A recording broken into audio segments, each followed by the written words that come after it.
Hello बच्चों, आप सभी का सुपर कंसेप्ट क्लासेस में स्वागत है। और आज की इस वीडियो में आपको बताने वाला हूं कि आप लोगों का इस साल क्लास 10th और क्लास 12 का रिजल्ट किस प्रकार से बनेगा। आप क्लास 12 में किसी भी स्ट्रीम से हो, चाहे आप आर्ट्स से हो, साइंस से हो या फिर कॉमर्स से हो, आप इस वीडियो को पूरा देखना, क्योंकि जो हमारा रिजल्ट है ना, चाहे कोई सा भी स्ट्रीम हो, रिजल्ट लगभग सेम टू सेम हर एक स्ट्रीम में बनता है। और यहाँ पर मैं आपको जो भी बताऊंगा लाइव प्रूफ के साथ बताऊंगा। देखिए, बच्चे जो फेल होते हैं किस प्रकार से फेल होते हैं, कितना नंबर आने से फेल होता है, सब कुछ बताऊंगा, सब प्रूफ के साथ बताऊंगा। जो हमारा प्रीवियस रिजल्ट है, रिजल्ट दिखा दिखा कर यहाँ पर मैं आपको समझाऊंगा। कोई बच्चा अगर एक विषय में फेल हो गया है तो उसका क्या होगा, कोई अगर दो विषय में फेल हो गया है तो उसका क्या होगा। मान के चलिए कि आपका एडिशनल सब्जेक्ट है, अगर आप कोई दूसरे सब्जेक्ट में फेल हो जाते हो तो एडिशनल सब्जेक्ट में यदि अगर आप पास हो तो आपका क्या होगा, सब कुछ यहाँ पर मैं आपको एकदम विस्तार पूर्वक बताऊंगा। तो आप वीडियो को एकदम लाइक करो, जितना हो सके वीडियो को शेयर कर देना।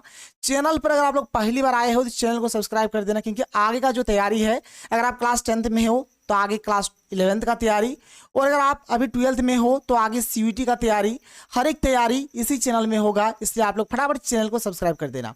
चलो शुरू करते हैं, देखते हैं। यहाँ पर हम लोग बात करेंगे कि हमारा रिजल्ट किस प्रकार से बनेगा। हमारा रिजल्ट किस प्रकार से बनेगा, सबसे पहले हम लोग यहाँ पर देखेंगे क्लास 10th का। सबसे पहले बात करते हैं क्लास 10th का। तो यदि आप क्लास 10th के स्टूडेंट हो तो आप दिल थाम के बैठ जाओ। अब यहाँ पर मैं आपको बताने वाला हूँ कि आप लोगों को पास होने के लिए कितना नंबर लाना पड़ेगा, किस प्रकार से आप लोगों का पासिंग मार्क्स होता है। देखो क्या क्या होता है, ध्यान से सुनना। आप लोगों का टोटल 6 विषय होता है। आप लोगों का टोटल 6 विषय होता है, मैंने संस्कृत यानी कि जो एडिशनल सब्जेक्ट है उसको भी अगर जोड़ दें तो टोटल 6 विषय होता है आपका। ठीक है, देखिए क्लास 10th में हमारा टोटल 6 विषय होता है। अगर हम लोग नंबर का बात करें तो 80 नंबर का आपका परीक्षा हुआ है। और ये जो 20 नंबर है ना, ये स्कूल की तरफ से है, ये स्कूल की तरफ से है। अब ये डिपेंड करता है कि मास्टर आपको 20 में से कितना देगा। तो 80 नंबर का आपका परीक्षा हुआ है और 20 नंबर आपके स्कूल की तरफ से है। तो टोटल अगर आप लोग देखोगे यहाँ पे तो टोटल आपका कितना हो जाता है, 100 नंबर हो जाता है। टोटल हर एक विषय में कितना हो जाता है, 100 नंबर हो जाता है। 80 नंबर का परीक्षा, स्कूल की तरफ से 20 नंबर, इसमें भी वही होगा। 80 नंबर का परीक्षा है और 20 नंबर स्कूल की तरफ से, तो टोटल हो जाता है आपका 100 नंबर। तो देखो यहाँ पर फंडा क्या होता है पास होने का। क्लास 10th में अगर मैं पास होने का अगर फंडा बताऊं कि कितना नंबर आने से क्लास 10th में पास होता है, तो देखो यहाँ पर इधर का 80 नंबर और इधर का 20 नंबर, दोनों को मिलाकर अगर आप हर एक सब्जेक्ट में अगर 33-33 करके लाते हैं तो आप पास हो, तो आप पास हो। बात समझ में आ रहा है। इधर का 80 और इधर का 20, ये दोनों को मिलाकर आपको 33 नंबर लाना है। अगर आप दोनों को मिलाकर अगर आप 33 नंबर ले आते हो तो आप पास हो, कोई दिक्कत नहीं है, कोई दिक्कत नहीं है। इधर ऑब्जेक्टिव सब्जेक्टिव नहीं देखना है, ऑब्जेक्टिव सब्जेक्टिव नहीं देखना है, आपको टोटल उधर देखना है 80 नंबर, मतलब ऑब्जेक्टिव भी और सब्जेक्टिव भी टोटल देखेंगे 80 नंबर। तो इधर का 80 नंबर और इधर का 20 नंबर, ये दोनों में से मिलाकर आपको कितना नंबर लेकर आना है, 33 नंबर। अगर आपका 33 नंबर आ जाता है तो भाई आप पास हो, आपको टेंशन बिल्कुल भी नहीं लेना है। जैसे मान के चलो कोई एक स्टूडेंट है, उस स्टूडेंट का क्या होता है, ये 80 नंबर में से मान के चलो वह 20 नंबर लेकर आता है। ये पूरा 80 नंबर में से मान के चलो वो 20 नंबर लेकर आता है। और इधर ये जो 20 नंबर है स्कूल की तरफ से, स्कूल का मास्टर इसको क्या करता है, 14 नंबर दे देता है। कितना नंबर दे देता है, 14 नंबर दे देता है। तो टोटल देखो इसका कितना हो जाता है, 20 और 14 कितना हो जाता है, 34 नंबर। तो इसका देखो 34 नंबर आया। क्या ये बच्चा पास है इस सब्जेक्ट नंबर 1 में? तो भाई बिल्कुल पास है, बिल्कुल पास है, क्योंकि दोनों को मिलाकर, इसको और इसको, ये दोनों को मिलाकर अगर आपका 33 नंबर आ जाता है, तो आप पास हो, नहीं तो आप फेल हो। दोनों को मिलाकर 80 और 20 वाला दोनों को मिलाकर अगर आपका 33 आता है तो आप पास, नहीं तो आप फेल। अब ध्यान से देखो, क्लास 10th में और एक अच्छा चीज है, ये तो एक अच्छा चीज है ही कि आपको दोनों को मिलाकर आपको कितना नंबर लाना है, दोनों को मिलाकर आपको 33 नंबर लाना है। ये तो एक अच्छा चीज है ही। और देखो यहाँ पे टोटल 6 विषय होता है, टोटल 6 विषय होता है। तो 6 विषय में से मान के चलो कि कोई सा भी एक विषय में अगर आप फेल हो जाते हो, कोई भी एक विषय में अगर आप फेल हो जाते हो तब भी कोई दिक्कत नहीं है, तब भी आप पास हो जाओगे। लेकिन अगर 6 में से अगर आप 2 विषय में फेल हो जाते हो तो भाई आप फेल हो जाओगे, मतलब अगर देखा जाए यहाँ पर तो 6 विषय में से आपको 5 विषय में यहाँ पर पक्का पास करना पड़ेगा, और यहाँ पर पास होने के लिए एक विषय में कितना नंबर चाहिए, तो 33 नंबर चाहिए। और देखो यहाँ पर और एक चीज होता है, अगर बोला जाए नंबर कैसे जोड़ा जाता है, नंबर जोड़ा कैसे जाता है, ध्यान से सुनना। तो आपका टोटल 6 विषय रहेगा। अभी 6 विषय में से देखा जाएगा कि वह कौन कौन सा 5 विषय है जिसमें सबसे अधिक नंबर है, सबसे अधिक नंबर है। यानी यहाँ पर टॉप 5 सब्जेक्ट्स का नंबर जोड़ा जाता है, टॉप 5 सब्जेक्ट्स का यहाँ पर नंबर जोड़ा जाता है। मतलब ऐसे सब्जेक्ट्स को उठाया जाएगा, चाहे कोई सा भी हो, चाहे आपका संस्कृत भी क्यों ना हो, संस्कृत भी क्यों ना हो, जिसमें सबसे ज्यादा नंबर रहेगा वैसे 5 विषय का नंबर को जोड़कर आपका रिजल्ट बनता है। बात क्लियर हो गया, कोई दिक्कत नहीं है। आगे चलो, यहाँ पर मैं कुछ रिजल्ट यहाँ पर दिखाऊंगा तो फिर आप समझ जाओगे। तो यहाँ पर देखो सबसे पहला पॉइंट क्या है कि 6 में से 5 विषय में पास करना पड़ेगा, 6 में से आपको 5 विषय में पक्का पास करना पड़ेगा। और हर एक विषय में 100 में से 33 नंबर लाना पड़ेगा। अगर हर एक विषय में आप अगर 100 नंबर में से 33 नंबर लेकर आते हो, 80 नंबर आपका थ्योरी है और 20 नंबर स्कूल की तरफ से है, ये दोनों को मिलाकर आपको कितना लेकर आना है, 33 नंबर। तो आप पास, नहीं तो भाई आप पास नहीं होंगे, आप फेल हो जाएंगे। सबसे पहले यहाँ पर आप लोग कुछ क्लास 10 का रिजल्ट देख लीजिए। देखिए ये हमारा क्लास 10 का रिजल्ट है। अगर आप लोग इसको थोड़ा अच्छे से देखेंगे तो आपको सब कुछ यहाँ पर क्लियर हो जाएगा। आप इसको एकदम अच्छे से देख लीजिए, अच्छे से देखिए। यहाँ पर ये जो स्टूडेंट है इसका देखिए यहाँ पर इसमें 59 नंबर आया है, मतलब इसमें ये पास है। इसमें 43 नंबर है, मतलब इसमें भी ये पास है। इसमें 37 है, मतलब इसमें भी पास है। इसमें 33 है, मतलब देखो टान टून के यहाँ पर इसमें ये पास हुआ है, टान टून के पास हुआ है, लेकिन पास तो हुआ है। इसमें 47 है, मतलब इसमें भी पास है। देखो इसमें 23 नंबर है, इसमें 23 नंबर है, मतलब ये जो बच्चा है ये इस विषय में फेल है, ये इस विषय में फेल है। इनकी क्लास 10th में पास होने के लिए हमें दोनों को मिलाकर, यानी जो हमारा 80 नंबर वाला है और जो स्कूल की तरफ से 20 नंबर मिलेगा, दोनों को मिलाकर हमें 33 नंबर लाना पड़ेगा। लेकिन यहाँ पर देखो इसका मात्र 23 नंबर आया है, तो ये जो बच्चा है ये इस विषय में फेल है। लेकिन मैंने बोला है कि क्लास 10th में अगर आप एक विषय में फेल होते हो तो कोई दिक्कत नहीं है, आप पास हो जाओगे। तो ये बच्चा यहाँ पर पास हो गया है, 219 नंबर आया है और ये देखो 3rd डिवीजन हो गया है। ये क्या हो गया है, 3rd डिवीजन यहाँ पर ये हो गया है। अगर यहाँ पर मैं आपको अगला रिजल्ट दिखाऊं, अगर आप लोग इस रिजल्ट को देखोगे ध्यान से तो देखो इस रिजल्ट को थोड़ा आप अच्छे से देखो, इसका क्या यहाँ पर नंबर है, क्या नंबर है, तब आपको हर एक चीज यहाँ पर क्लियर हो जाएगा। आप देख सकते हो यहाँ पर ये जो बच्चा है इसका क्या नंबर है। देखो इसमें 62 नंबर है, मतलब इसमें पास है। इसमें 40 नंबर है, मतलब इसमें भी पास है। देखो इसमें 21 नंबर है, 21 नंबर होने का मतलब है कि इसमें देखो 33 से कम है, 33 से कम है, मतलब ये जो बच्चा है इस विषय में ये फेल है, इस विषय में क्या है, फेल है। आगे अगर देखा जाए तो देखो इसमें ये 26 नंबर लेकर आया है, मतलब इसमें भी देखो 33 से कम है, मतलब बेचारा इसमें भी फेल हो गया है, इसमें भी बेचारा फेल हो गया है। इसमें पास है, इसमें पास है, मतलब ये जो बच्चा है देखो 2 विषय में फेल हो गया है, 2 विषय में फेल हो गया है। तो कोई भी बच्चा क्लास 10th का अगर रहे, अगर 2 विषय में फेल हो जाता है तो भाई वो पूरी फेल हुई हो जाएगा। देखो यहाँ पर इसका टोटल 190 नंबर आया है और ये फेल हो गया है। फेल होने से यहाँ पर लिखा हुआ रहेगा मार्जिनल, क्या लिखा रहेगा, मार्जिनल लिखा रहेगा, मतलब ये जो बच्चा है ये फेल हो गया है। मतलब क्लास 10th में देखो पास होने का बात अगर रहा तो कैसे पास होता है, तो हर एक विषय में आपको 33 करके नंबर लाना पड़ेगा, 80 और 20 यानी टोटल मिलाकर आपको 33 नंबर लाना पड़ेगा, टोटल मिलाकर 33। ये नहीं कि आपको 80 में 33 देखना है, 80 में 33 नहीं, बल्कि टोटल जो थ्योरी रहेगा उसको भी और जो स्कूल की तरफ से मिलेगा उसको भी, दोनों को मिलाकर आपको कितना नंबर लाना पड़ेगा, 33 नंबर लाना पड़ेगा, तो आप पास हो। अगर आप एक विषय में फेल हो भी जाते हो तब भी कोई दिक्कत नहीं है, चलेगा आपका। और आपका नंबर कैसे जोड़ा जाता है, तो जो टॉप 5 सब्जेक्ट का जो नंबर होता है, सबसे ज्यादा जो भी सब्जेक्ट में आपका नंबर होगा उसे 5 सब्जेक्ट का नंबर आपका जोड़ा जाता है। ठीक है, चलो यहाँ पर मैं आपको और एक रिजल्ट दिखाऊंगा तो आपको हर एक चीज यहाँ पर क्लियर हो जाएगा कि कैसे हो रहा है, कैसे नहीं हो रहा है। अब ये जो बच्चा है भाई एकदम अच्छा खासा नंबर लाया है, आप देख लो 342 नंबर लाया है और 1st डिवीजन है। यानी ये जो बच्चा है ये हर एक विषय में क्या है भाई, पास है, इसमें पास, इसमें पास, इसमें पास, इसमें पास, इसमें पास, इसमें पास, कोई दिक्कत नहीं है। अब देखो मैंने क्या बोला कि जो आपका रिजल्ट बनेगा ना, रिजल्ट देखो यहाँ पर टोटल नंबर कितना आया, 342 नंबर आया है। तो रिजल्ट बनता कैसे है, तो टॉप 5 सब्जेक्ट्स का नंबर जोड़ा जाता है, यहाँ पर एडिशनल वगैरह छोड़ा नहीं जाता है। पहले ऐसा होता था, अभी आजकल ऐसा नहीं होता है। आजकल क्या होता है, जो 6 विषय है, 6 विषय में से देखा जाएगा कि आपका 5 विषय वैसा कौन कौन सा है जिसमें सबसे अधिक नंबर है, वही नंबर जोड़ा जाता है। देखो यहाँ पर कैसे जोड़ा जाएगा, यहाँ पर मैं आपको समझाता हूँ। देखो सबसे हाईएस्ट नंबर क्या है, यहाँ पर 88 है। देखो 88 है, तो सबसे पहले यहाँ पर 88 को लिया जाएगा, ठीक है। सेकंड में सबसे बड़ा कौन है, 74 है, तो फिर 74 को लिया जाएगा, 74 को ले लिया गया। उसके बाद कौन है 67 है तो 67 को लिया जाएगा। उसके बाद कौन है 61 है तो 61 को लिया जाएगा। फिर कौन है 52 है तो 52 को लिया जाएगा और सबको जोड़ करके रिजल्ट यहाँ पर बनाया जाएगा। कोई सा भी सब्जेक्ट हो, सब्जेक्ट यहाँ पर नहीं देखा जाता है। सब्जेक्ट क्या है, सब्जेक्ट नहीं देखा जाता है बच्चा पार्टी, सब्जेक्ट नहीं देखा जाता है। बस यहाँ पर टॉप जो नंबर है, जिसमें जो सबसे ज़्यादा वाला नंबर है वही वाला नंबर यहाँ पर लिया जाता है।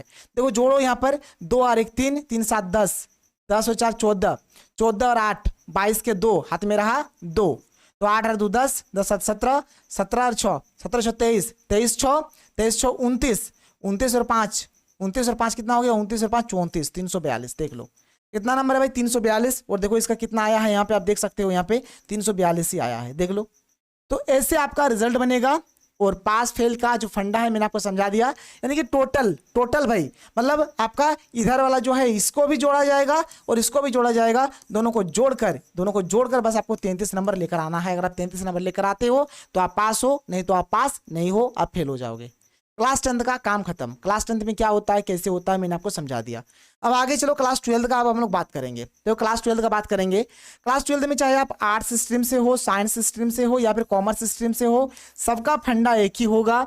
सबके लिए वीडियो है, एकदम अच्छे से देख के जाना। और आगे अगर आपको सीयूईटी का तैयारी करना है भाई तो चैनल पर हमेशा के लिए बने रहना, क्योंकि आगे आपको ग्रेजुएशन का भी तैयारी यहीं से कराया जाएगा। ठीक है, आगे चलो, आगे देखो क्लास 12 में हमारा 2 टाइप्स का यहाँ पर सब्जेक्ट होता है, 2 प्रकार का विषय होता है।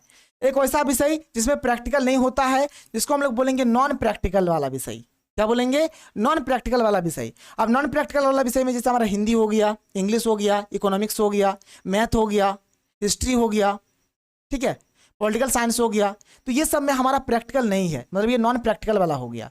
और एक होता है हमारा प्रैक्टिकल वाला सब्जेक्ट। देखो प्रैक्टिकल वाला सब्जेक्ट तो किसमें प्रैक्टिकल होता है, जैसे केमिस्ट्री हो गया, फिजिक्स हो गया, बायोलॉजी हो गया, कंप्यूटर साइंस हो गया, ज्योग्राफी हो गया, ये सब में प्रैक्टिकल होता है। 2 टाइप्स का यहाँ पर हमारा क्या है भाई, सब्जेक्ट है। अब देखो जो नॉन प्रैक्टिकल वाला सब्जेक्ट है ना, इसमें हमारा 80 नंबर का थ्योरी हुआ है, 80 नंबर का थ्योरी हुआ है।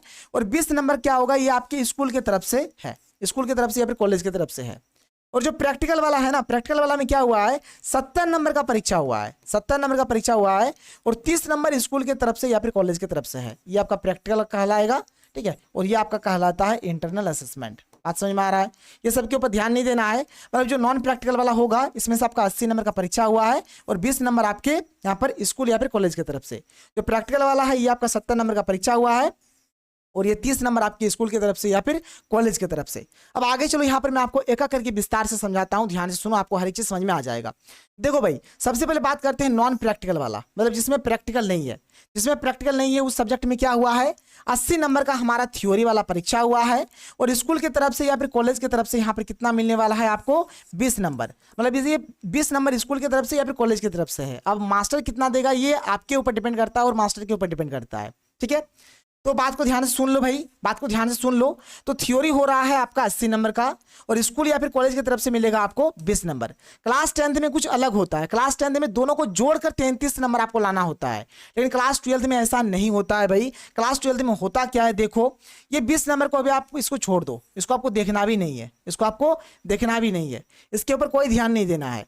अब क्या होगा यहाँ पे, ये जो 80 नंबर है ना आपका, ये जो 80 नंबर है आपका, ये 80 नंबर में से आपको 27 नंबर लेकर आना है। ये 80 नंबर में से आपको 27 नंबर लेकर आना है। अगर ये 80 नंबर में से अगर आप कोई सा भी सब्जेक्ट का बात करें, अगर 80 नंबर में से अगर आप 27 नंबर लेकर आते हो तो आप पास हो, नहीं तो आप फेल हो जाओगे। ध्यान से सुन लो मेरा बात, ये 80 नंबर में से अगर आप 27 नंबर लेकर आते हो तो आप पास हो, नहीं तो आप पास नहीं हो। क्योंकि इधर वाला नंबर नहीं जोड़ा जाता है भाई, ये वाला नंबर पास के लिए नहीं जोड़ा जाता है। अब ऐसा नहीं बोलो आप कि सर ये 80 नंबर और ये 20 नंबर हमें मिलाकर 27 नंबर लाना है क्या। नहीं बच्चा पार्टी, ऐसा नहीं है, ऐसा नहीं है। ये जो थ्योरी है ना, केवल और केवल थ्योरी में आपको यहाँ पर केवल थ्योरी में आपको लाना पड़ेगा यहाँ पर 27 नंबर।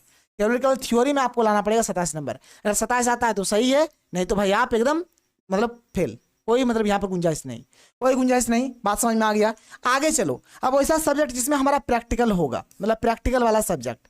अब देखो हमारा जो प्रैक्टिकल वाला सब्जेक्ट है इसमें हमारा थ्योरी होता है 70 नंबर का, मतलब थ्योरी आप लोगों का 70 नंबर का हुआ है और स्कूल की तरफ से या फिर कॉलेज की तरफ से ये होगा आपका 30 नंबर का।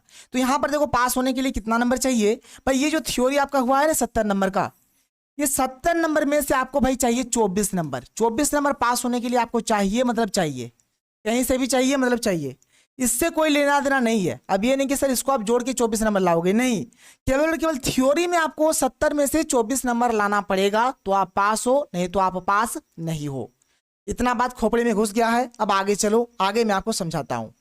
अब देखो यहाँ पर क्या होगा कि आपका चाहे नॉन प्रैक्टिकल वाला सब्जेक्ट हो या फिर आपका प्रैक्टिकल वाला सब्जेक्ट हो, हर एक विषय में पास करना पड़ेगा आपको, हर एक विषय में पास करना पड़ेगा।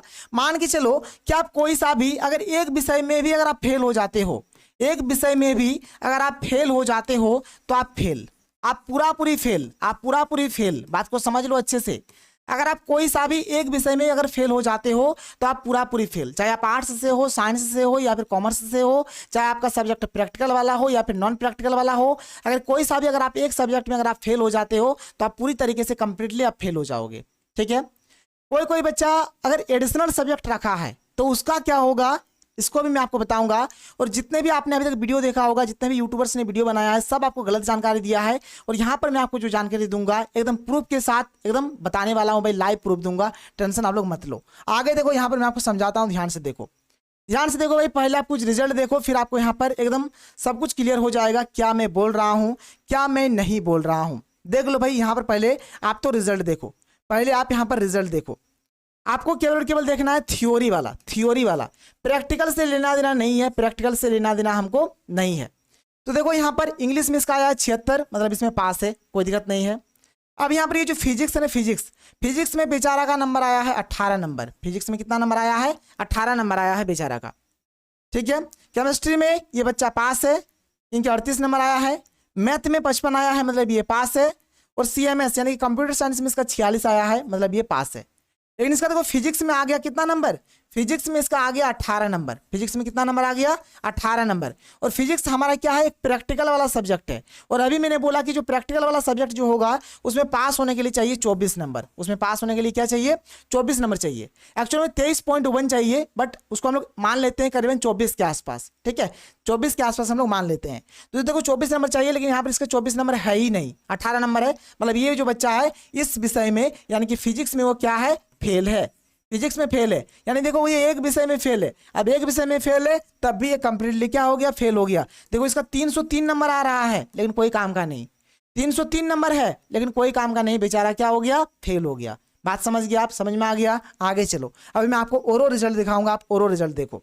और देखो यहाँ पर इसका सब्जेक्ट केट है, आप इसका सब्जेक्ट भी गिन लो, 1 2 3 4 5, मतलब यहाँ पर इसका कोई एडिशनल सब्जेक्ट भी नहीं है, कोई एडिशनल सब्जेक्ट नहीं है। आगे चलो, यहाँ पर ओरो रिजल्ट देखो, आप यहाँ पर एक और रिजल्ट देख लो, यहाँ पर एक और रिजल्ट देख लो। यहाँ से गजब का आपको एकदम क्लियर हो जाएगा, टेंशन मत लो। ठीक है, इस यहाँ से बहुत एकदम अच्छे से आपको समझ में आएगा कि एक्चुअल में बात क्या होता है। देखो ध्यान से देखो, इंग्लिश में आया है 76, मतलब पास है। फिजिक्स में आया है 33, मतलब पास है। केमिस्ट्री में आया है 18, देखो 18 आया है, मतलब ये बच्चा केमिस्ट्री में फेल है, केमिस्ट्री में फेल है। ठीक है। बायोलॉजी में देखो कितना है? 35 है। इकोनॉमिक्स में 68 है। देखो इसका एक एक्स्ट्रा सब्जेक्ट भी है, यहाँ पे इसका एक एक्स्ट्रा सब्जेक्ट भी है हिंदी, जिसमें इसका देखो 64 नंबर आया है। कितना नंबर आया है? 64 नंबर आया है। देखो इसका 1 ठो 2 ठो 3 ठो 4 ठो 5 ठो 6 ठो विषय है, 6 विषय है। तो 6 विषय होने का मतलब क्या है कि इसका क्या है? एक जो विषय है, इसका एक जो विषय है वो एक्स्ट्रा में है। वो क्या है? एक्स्ट्रा में है, एडिशनल में है। ये देखो एक विषय में फेल है, एक विषय में फेल है, लेकिन यहाँ पर एडिशनल विषय भी कोई काम का नहीं। मतलब क्लास 12 में एडिशनल हो चाहे फेडिशनल हो, कोई मतलब नहीं है, कोई मतलब नहीं है। आपको हर एक विषय में पास करना पड़ेगा। अगर आप हर एक विषय में पास हो तो आप कंप्लीटली पास हो, और अगर आप कोई सा भी अगर एक विषय में भी अगर आप फेल हो तो आप कंप्लीटली क्या हो? फेल हो। मतलब बात यहाँ पर ये जान लो कि अगर आप हर एक विषय में पास हो तो आप पास, नहीं तो आप फेल। एक भी विषय में अगर आप फेल हो जाते हो तो भाई आप फेल हो। और पास होने के लिए मैंने आपको अभी बता दिया कि क्या नंबर चाहिए, कितना नंबर चाहिए। इसको देख लो, खोपड़िया में घुसा लो, इसको खोपड़िया में घुसा लो।